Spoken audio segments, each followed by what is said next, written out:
Welcome to audiotutes.com. My name is Mo Volans. In this screencast tutorial, we'll be looking at an ongoing project that's been built in about 3 or 4 tutorials, some written, some screencast. And it's really gone from creating drums, using audio and MIDI, effects, bass, strings, pads and a top line, mixing them, adding various effects and groups. As you can see, like the drums are grouped here into a drum master, the basses are all grouped, so are the strings and the top lines. You can find links to the previous tutorials that deal with the earlier sections of this track in hyperlink form on this tutorial in the text. So you can, if you've not seen them, you can catch up quite easily.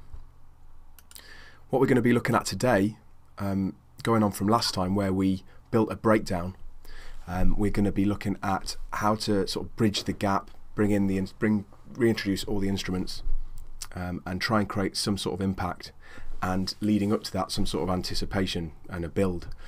The breakdown that we made last time really just made the initial leap to make this gap bridgeable, and it was really just sort of chilled out sort of pads and strings and effects, lots of reverb, lots of automation, and what I've done is really fine-tune the elements in the breakdown so that they start to build up and create enough tension so that when it kicks back in, it's not too overwhelming or it's not underwhelming, so it's like a nice balance, because obviously it has to feel right when it comes in. And that's a lot of the questions that get asked about breakdowns are when producers feel that it doesn't really kick in enough.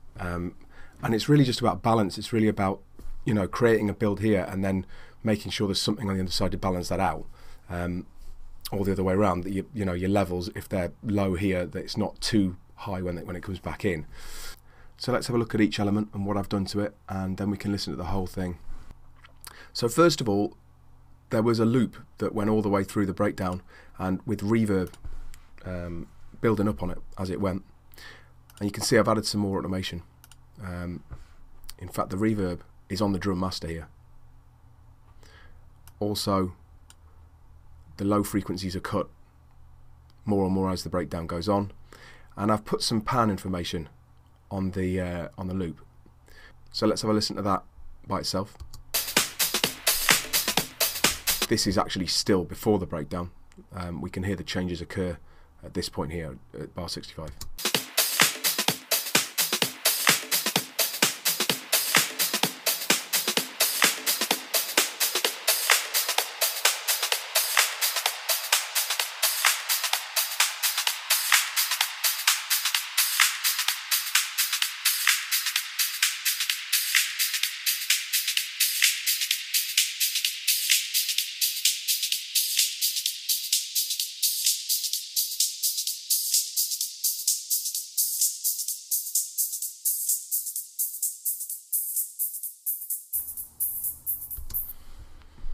So there you go, it's pretty much the same as last time except for the panning, and that gives it an organic sort of feel. It's moving around, and I've done that to a few parts, and it's really just to sort of create interest as the breakdown builds.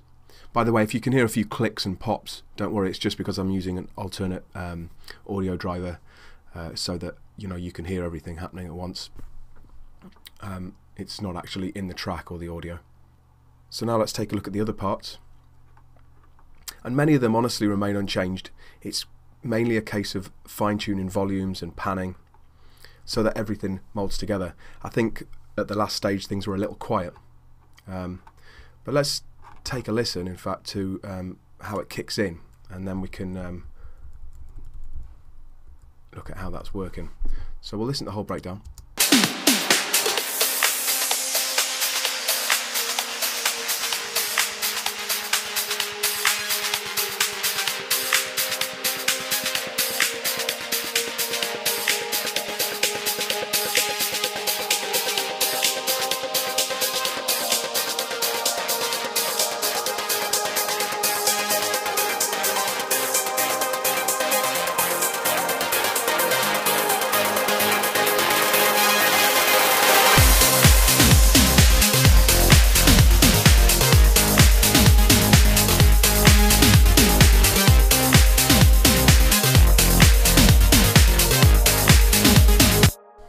Okay, so you can see there's enough impact there, and the energy continues.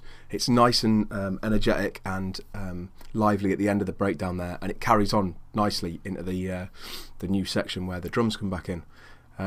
Now it's, you know, probably sounds pretty transparent, like there's not a huge amount going on, but that took quite a lot of work to get to the stage where when it kicks in it's not too much of a surprise, or it's, you know, a bit of a drop or whatever, because as you add more on this side, you have to, like I said at the beginning, balance on this side. And the main new element that really achieves this is this synth roll. And one thing that I was asked in the last tutorial in the comments was, you know, how to program a snare roll. And snare rolls, you know, are all sort of well and good, but they're a little bit dated now, and it's best to try and use something else to create the tension, something a little more original maybe. You know, the theory behind it is more or less the same. You know, there's something repetitive building up, and maybe building up in pace and building up in pitch or whatever to create the tension.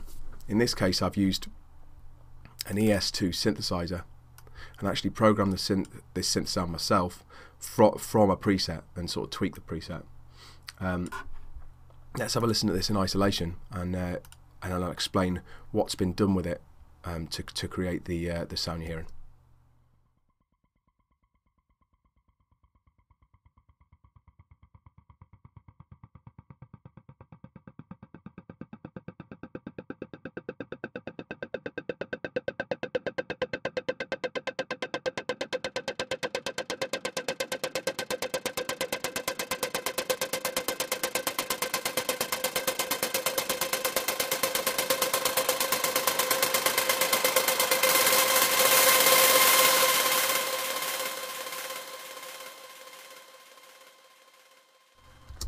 Okay, so you can hear that it changes throughout in a few different ways, and that's what this section's all about. You know, if you're creating a breakdown and you want to, make it interesting and exciting for people on dance floor or listening to it, it's got to be organic. Things have got to be dynamic, and they've got to be changing all the time.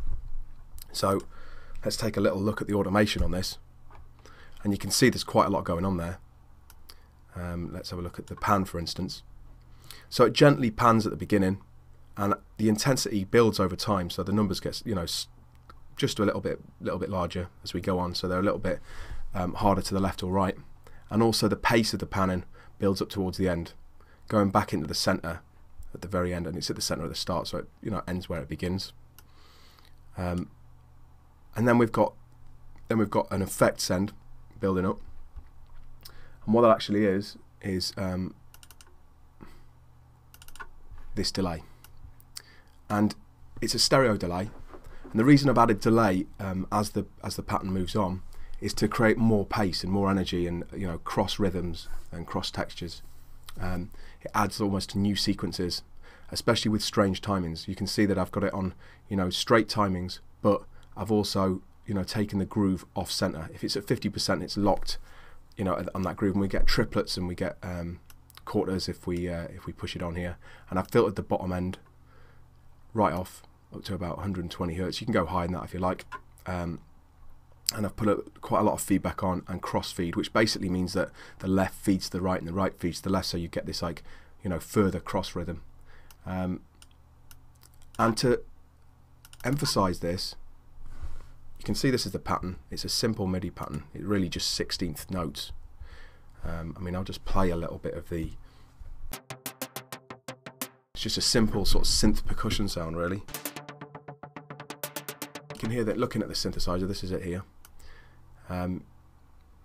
You can see that it's basically got some very small decay times, and that's what I did to the sound. I turned the decay down.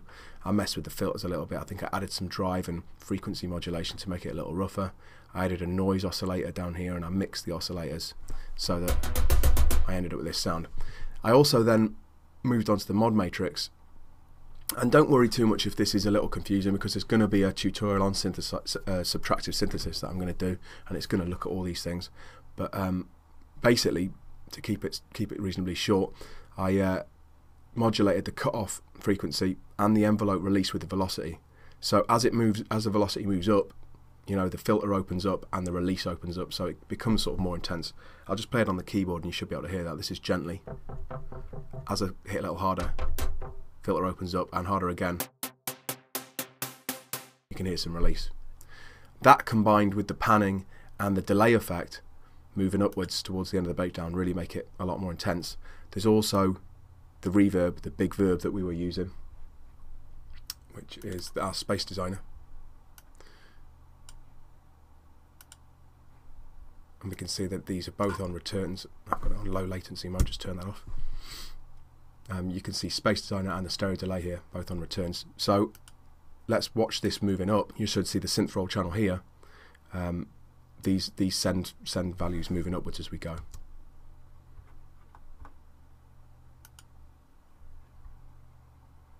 This is the area to watch. I'll open up the auto automation so you can see it all happening.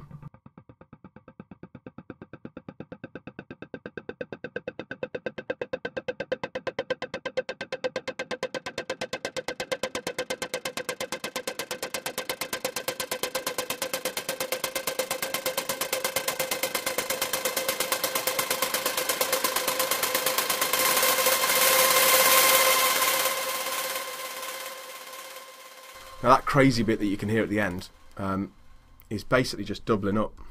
It's gone from 1/16 to 32nd of a bar. These can maybe be a little bit more finely tuned, to be honest with you, so that they don't overlap.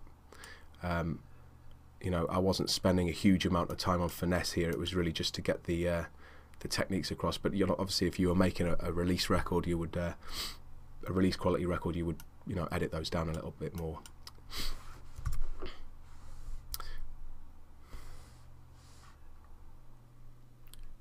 So let's go ahead and shut that down, and we'll shut these automation tracks down because you should be able to see what's going on now. And let's look at the other elements. I mean, the drums, obviously this drum master is filtering up in frequency. When everything kicks in, we knock that off so that the filter's no longer present. And the same with the bass. So let's look at the high pass frequency there. That also knocks straight down. We change the volume of the bass slightly, and everything that's got a filter on it basically just knocks straight down. The top line stops, the pad stops. We've got our basic string pattern carries on, but our low pass frequency knocks down, and you typically have this raising back up again, so it's reintroduced. So for the next section, the strings might carry on, which is what we'll be looking at in the next tutorial about introducing new elements and new instruments, different ways to do it. We're going to be showing you little drops, we're going to be showing you sort of drum fills, etc. But at the minute, we should be able to hear how all this comes together and works on the other side. I'll just close the automation tracks down.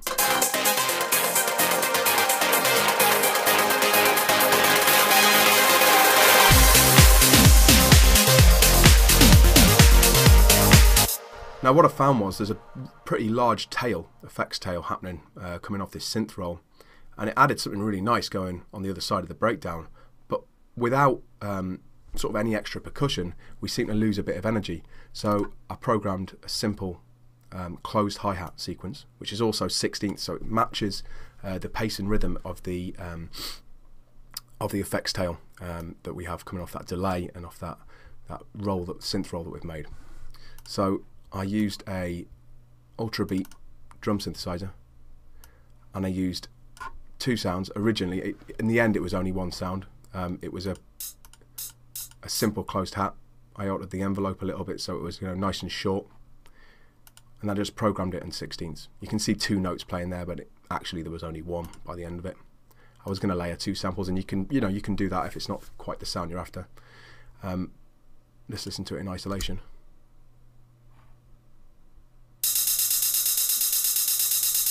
Pretty simple stuff. There's also a compressor with a sidechain on it that's being sidechained by the kick. If you're interested in knowing how to sidechain in Logic, if you want to know a bit more detail, there's a recent tutorial from me showing you how to sidechain in Logic, in Cubase and in Reason.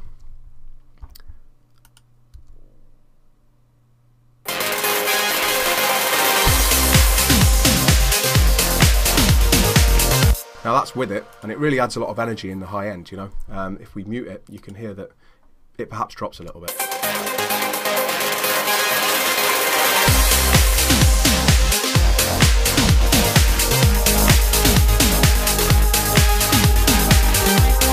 So it really adds something, and it seems to balance things out after that large effects tail. So there you have it. That's pretty much the breakdown constructed. We've got the gap is bridged, and things come back in quite nicely. In the next tutorial, we'll be looking at how to introduce, reintroduce this top line here and any other instruments that we've got, and maybe reintroduce these strings and even create new elements, maybe an arpeggio or some kind of vocal edit to really enhance the track. And we'll look at 2 or maybe 3 different methods for reintroducing these elements.